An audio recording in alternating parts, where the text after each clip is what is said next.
வணக்கம். என் பெயர் சௌகார்த்தி. நான் 5ஆம் வகுப்பு படித்தேன். நான் படிக்கும் பள்ளியின் பெயர் ஊராட்சி ஒன்றிய தொடக்கப்பள்ளி பிரிவு. நான் ஒழுக்கம் உயர்வு தரும் என்பதை பற்றி பேச வந்துள்ளேன். திக்கும் தேன் தமிழ் திக்கெட்டும் பரவட்டும். முத்தமிழ் தாய்க்கு என் முதற்கண் வணக்கங்கள்.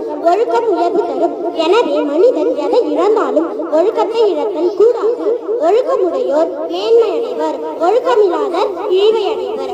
ஆசையே அல்லலுக்கு காரணம் என்று உணர்த்திய புத்தர், இரக்கமே உருவான இயேசு பிரான், உண்மையை போற்றிய உலக உத்தமர் காந்தியடிகள் அனைவரும் ஒழுக்கத்தால் விழுப்பம் பெற்றவர்கள் ஆவார்கள். அடக்கமுடைமை, பண்புடைமை, பிறருக்கு உதவி செய்தல், நல்லவர்களோடு நட்பு கொள்ளுதல் போன்ற நற்பண்புகள் அனைத்தும் ஒழுக்கத்தின் பார்ப்படும். நாம் அனைவரும் நல்லொழுக்க நெறிகளை கடைபிடித்து வாழ்தல் வேண்டும். நன்றி, வணக்கம்.